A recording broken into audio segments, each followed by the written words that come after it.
Looks like Winter's being extra playful today. Dolphin Tale 2. Congratulations on the sequel, by the way. Thank you. Did you know there was going to be a 2? When we finished the first one, absolutely not. Oh, no. I mean, who's ever heard of a sequel to a true story? True. Right. First time, actually. One of the first times, I think. We're unprecedented. Yeah, it's the first time this has ever been done. Yeah. What is it like to act with a dolphin and so many of the other animals in the film? It's really a once-in-a-lifetime opportunity to swim with not only a dolphin, which is really cool to say that you get to swim with a dolphin, but to swim with, I think, the most famous dolphin out there in winter, and Hope. Right. What about the training for these roles? I know this is the sequel, but obviously you had some training before the first one. Let's talk about that for a minute. Swim training, you mean? Yeah. Ton of special training, yeah. Before, Nathan had already trained a lot, for the first movie, so he was used to what he was supposed to do. But in this movie, I swam underwater, and I had never done that in the first movie, like the underwater ballets. So I trained for months before, actually in California, before I came. And then, which was really cool, I trained with Stephanie Kozwick, and that was like amazing. She helped me so much. And then when I got to Florida, we trained for like 2 weeks. And yeah, we felt really prepared when we went in, and it was really cool. Well, I had swim training for both the first and second one. Cozi got to do it a lot more on the second, which was really cool. We both got to train together because you've seen it, right? You saw the movie. Oh, it's great. Yeah. All 4 of us, the 2 dolphins and us, are all swimming underwater. I see you guys flipping and turning, and I'm like, wow, that'd be a great cruise excursion, I think. I'm kidding. Yeah, we not only had to, train how to properly swim with our breaths too, we also had to train with the dolphins because they have to get used to us as well. And a funny thing that I noticed when you're underwater and doing the ballets that you wouldn't think of is like everything's magnified. So if you're smiling like this, it's like that big when you're in the water, and your eyes like poop out, and your cheeks poop out. But so if you kind of look just like mildly happy, it comes across as like a huge grin underwater. Right. When you guys met, Winter obviously and Hope, and some of the other animals. What was it like to interact with them? I mean, obviously there's an introduction, because sometimes even with dogs and cats, I do a lot of work with no-kill shelters. That's what that bracelet is. So I know when you first meet, animals, sometimes they accept you, sometimes they don't. What was? You can't just jump into a pool with a dolphin. Yeah. A lot of fish. A lot of fish helps. Yes. You shake their pectoral fin nice and firmly. No, I'm just kidding. Yeah. But you give them a lot of fish, and you're very gentle around them. You make sure that they get used to you before like you get used to them, and start like petting them all over them or whatever. They're very social animals, and especially our dolphins were very lucky. They're very gentle and kind, and so it wasn't like.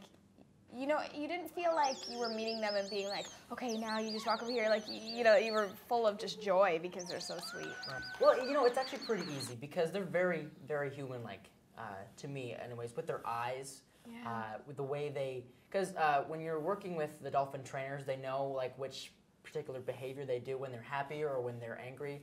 And also, I always say that they're human-like because sometimes they have their off days and sometimes they have really good days, just like us. American Idol, Harry Connick Jr. Yes. Tell us something about Harry that we don't already know. We actually went and saw a taping of American Idol. He invited us. And hung out with him afterwards. Which was really fun.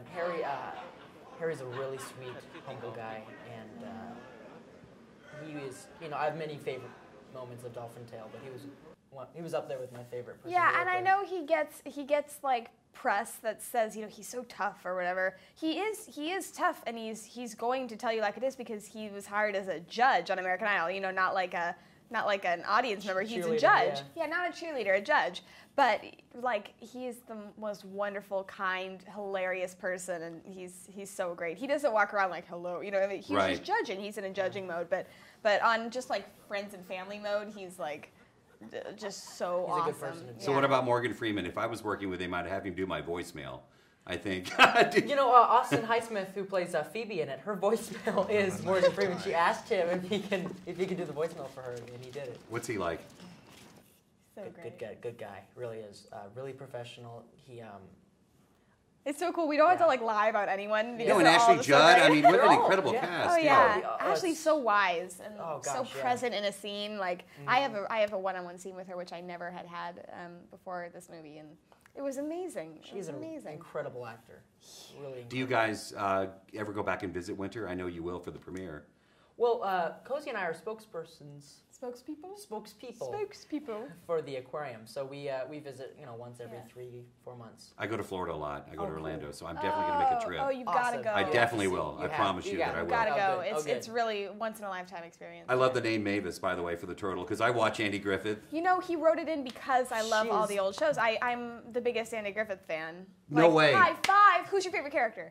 Well, obviously Barney, but I was going to say Barney Five. I watch Netflix all the time.